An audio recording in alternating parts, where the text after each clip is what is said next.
चलिए खबरों में आगे बढ़ेंगे। भाजपा के राष्ट्रीय अध्यक्ष जेपी नड्डा आज आएंगे जयपुर। जन आक्रोश यात्रा के रथों को वो रवाना करेंगे। दशहरा मैदान में होगा आयोजन। भाजपा प्रदेशाध्यक्ष सतीश पूनिया, केंद्रीय मंत्री गजेंद्र सिंह शेखावत, वसुंधरा राजे, गुलाब चंद कटारिया, राजेंद्र राठौड़ सहित भाजपा के तमाम प्रमुख नेता मौजूद रहेंगे।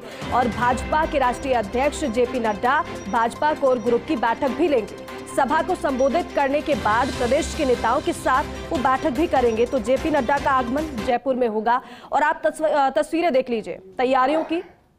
जन आक्रोश यात्रा के रथों को वो रवाना करने वाले हैं। सभा को संबोधित करने के बाद प्रदेश के नेताओं के साथ वो बैठक भी करेंगे। और इस दौरान भाजपा के राजस्थान के जो दिग्गज हैं, जो प्रमुख चेहरे हैं, वो भी नजर आने वाले हैं साथ में।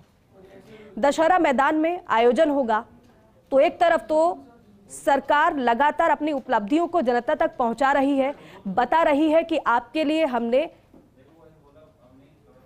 क्या कुछ काम किए हैं, कौन कौन सी योजनाएं हम आपके लिए लाए हैं और आपको कैसे इससे लाभान्वित होना है। लेकिन दूसरी तरफ भारतीय जनता पार्टी की बात की जाए तो भारतीय जनता पार्टी ये कह रही है, आरोप लगा रही है कि सरकार ने जो वादे किए थे वो वादे पूरे ही नहीं किए हैं। अब इसको हम मुद्दा बनाएंगे और जनता के बीच जाएंगे और बताएंगे कि आपको जो बताया जा रहा है वो सच नहीं है, झूठ है। और इसीलिए जन आक्रोश यात्रा भारतीय जनता पार्टी की तरफ से निकाली जाएगी।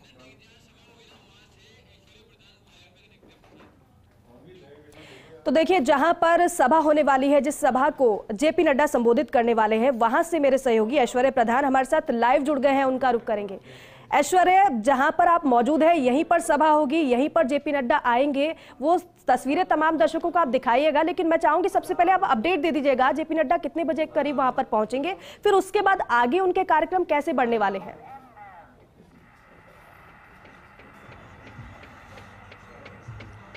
दीपिका, बिल्कुल सही सवाल है। यहाँ पर मैं सबसे पहले दीपिका तस्वीर दिखाता हूँ कि यहाँ की क्या तस्वीर है। मेरे कैमरा सहयोगी यश आपको दिखाएंगे, कैमरे को हाइट पे लेते हुए दिखाएंगे कि यहाँ पर एक मंच बनाया गया है और मंच के ठीक सामने चेयर्स पर बैठने की व्यवस्था की गई है। दशहरा मैदान काफी बड़ा है। इस दशहरा मैदान को आधे ढक दिया गया है, यानी आधा हिस्सा पीछे की तरफ है उसे पाट दिया गया, एक बाउंड्री बना दी गई है। पूरा दशहरा मैदान यूज में नहीं लिया गया है। और इस जो पूरा आपको एक ग्राउंड दिख रहा है, यहाँ पर जयपुर संभाग के प्रमुख बीजेपी के कार्यकर्ताओं की मौजूदगी रहने वाली है। और चारों तरफ 51 की संख्या में रथ हैं, जो कि ओवरऑल तो 200 रथ होंगे। 200 रथ प्रदेश भर में घूमेंगे, 200 विधानसभा क्षेत्रों में, लेकिन 51 रथों को यहां से रवाना किया जाएगा। एक इस वक्त का बड़ा अपडेट यह है कि जब जेपी नड्डा आएंगे तो उससे पहले गुरुद्वारे में मत्था टेकेंगे। पीछे की तरफ गुरुद्वारा, यहां से करीब 200-250 मीटर दूर पर गुरुद्वारा है और ठीक सामने राम मंदिर है। ये आपको यश दिखाएंगे कि राम मंदिर का एक बोर्ड है, आप देख पा रहे हैं कि इस सभा स्थल के बिल्कुल पास में राम मंदिर है, जहां पर भगवान राम के मंदिर में वो सर झुकाएंगे, वहां पूजा करेंगे, कुछ देर रुकेंगे और सीधे यहां पर आ जाएंगे। यहां का जो कार्यक्रम है ये मिनट टू मिनट है। यहां पर 3 अन्य नेताओं के भी संबोधन होंगे, जिनमें की प्रदेश अध्यक्ष सतीश पूनिया स्वाभाविक तौर पर बोलेंगे, तो दूसरी तरफ नेता प्रतिपक्ष गुलाब चंद कटारिया का संबोधन होगा। पूर्व मुख्यमंत्री और राष्ट्रीय उपाध्यक्ष वसुंधरा राजे भी यहाँ पर संबोधित करेंगी और इन तीनों ही नेताओं की फोटो जेपी नड्डा के साथ इन रथों पर लगाई गई है।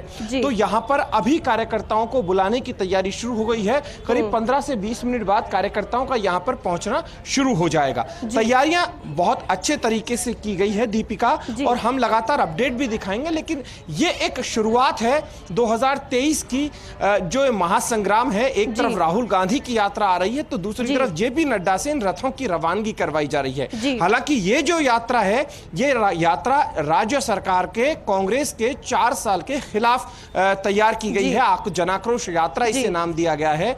हालांकि बीजेपी और कांग्रेस दोनों एक दूसरे से मुकाबला नहीं कर रहे हैं। राहुल गांधी की यात्रा को लेकर वो अलग बोल रहे हैं, ये अपने इस यात्रा को लेकर अलग बोल रहे हैं। लेकिन सियासी तौर पर दोनों ही पार्टियां, क्योंकि कांग्रेस की यात्रा है तो कांग्रेस उधर अपना लाभ लेना चाहेगी, तो बीजेपी ऐसे में उस जो कांग्रेस में इन दिनों ऊर्जा चल रही है उस ऊर्जा को कम करने का प्रयास करेगी, लोगों को साथ लेकर मुद्दों के आधार पर जनता के बीच में जाकर। अब जनता कितना समर्थन देती है देखने वाली बात होगी। दीपिका। बिल्कुल। और ऐश्वर्या देखिए ये बड़ा दिलचस्प हो जाता है। एक तरफ तो देखिए जो मौजूदा सरकार है वो लोगों के बीच जा रही है और बता रही है कि हम आपके लिए कौन कौन सी योजनाएं लाए हैं और हम क्या आपके लिए काम कर रहे हैं, लेकिन दूसरी तरफ क्योंकि हम देखते हैं जहां जहां इलेक्शन होता है एक साल पहले से ही भारतीय जनता पार्टी अपनी सक्रियता दिखा देती है, चाहे वो यूपी इलेक्शन हो या फिर अगर मध्य प्रदेश छत्तीसगढ़ की बात की जाए, वहां पर भी जब सरकार के 2.5 साल पूरे हुए थे इसी तरीके से भारतीय जनता पार्टी ने आक्रोश रैली वहां पर भी निकाली थी। 2022 अगर यूपी चुनाव की बात की जाए तो वहां पर भी विजय रथ निकाला गया था भारतीय जनता पार्टी की तरफ से, और यहां पर भी इलेक्शन से पहले जन आक्रोश रैली के जरिए भाजपा घर घर अपनी पकड़ बनाने की कोशिश करती हुई नजर आ रही है। और यहां पर क्योंकि अगर मुख्यमंत्री को सुन ले वो ये कहते हैं कि हमने आपके लिए इतना काम किया, तमाम योजनाएं हम लाए हैं, लेकिन दूसरी तरफ भारतीय जनता पार्टी कह रही है कि जो बताया जा रहा है वो झूठ है।